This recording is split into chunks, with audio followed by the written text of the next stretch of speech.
Sa unang tingin ay iisipin mo talagang pusa o di kaya biik ang hawak-hawak ni kuya dahil sa laki nito at muntikan pang ang makagat si kuya.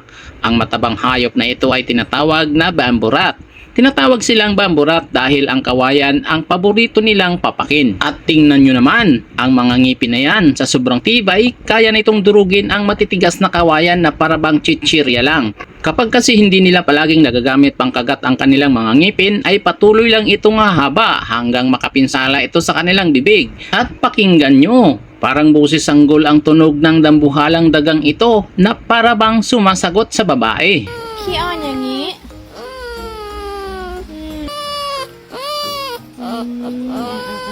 Mula nang mag-viral ang mga dambuhalang dagang ito, tumaas na ang demand nito dahilan kaya't maraming farmers ang nag-aalaga at nagpaparami ng bamboo rat. Niluluto at kinakain ito sa China at itinuturing na isang espesyal na delikasy na dinadayo pa ng mga turista. Ang bamboo rat ay isang uri ng rodent mula sa Spalacidae family na mahilig maghukay at aktibo tuwing gabi. Dahil sa subterranean o sa ilalim ng lupa sila nakatira, mas gusto nila ang tahimik, madilim at malamig na environment sa loob ng kanilang mga tunnel. Ang mga bamboo rat ay naninirahan sa mga forest na may kawayan o direkta mismo sa mga kawayanan.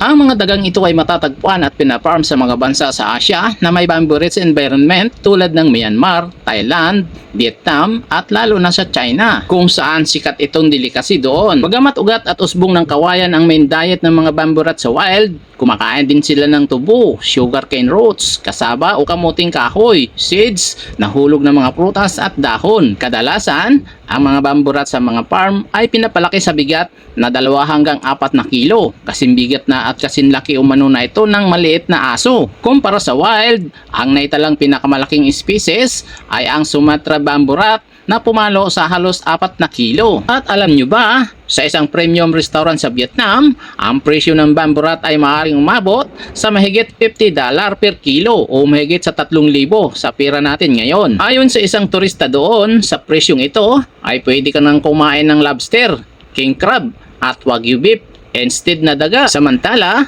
itinuturing na popular delicacy ang Chinese bamboo rat sa Southern China, partikular na sa mga probinsya ng Guangxi at Guangdong. Tradisyonal sa lugar na ito ang pagluluto ng karne ng bamboo rat na kilalang malambot at masarap. Kaya naman sikat itong iluto bilang crispy fried, braised sa toyo o pinakuluan sa malinaw na sabaw. Pero noong 2020, ganap nang ipinagbawal ng China ang pagkukonsumo ng mga bamboo rat na pinapalaki upang kainin. Na-phase out na rin ang kaugnay na farming industry ayon sa national policies at ang pagbreed ay pinapayagan na lamang sa maliit na dami para sa layuning tulad ng scientific research at exhibition. Basta't ito'y may pahintulot. Ginawa ito upang maiwasan ang pagkalat ng zoonotic disease o mga nakakahawang sakit na naipapasa mula sa hayop patungo sa tao. Bawal na itong kainin sa China. Ang iilang pinapayagang magbreed ay para na lang sa par production at scientific research. Pero dahil mataas pa rin ang demand, ang industriyang ito ay unti-unting lumalakas sa Thailand at Vietnam kung saan patuloy na dumarami ang mga farms. Maaaring hindi natin palaging maiintindihan ang panglasa ng iba pero ipinapakita lang nito kung gaano kaparaan ang mga tao para mabuhay kahit pa sa paningin natin ay nakakadiri ito. Ikaw kapatid, nakakain ka na ba ng bamboo rat?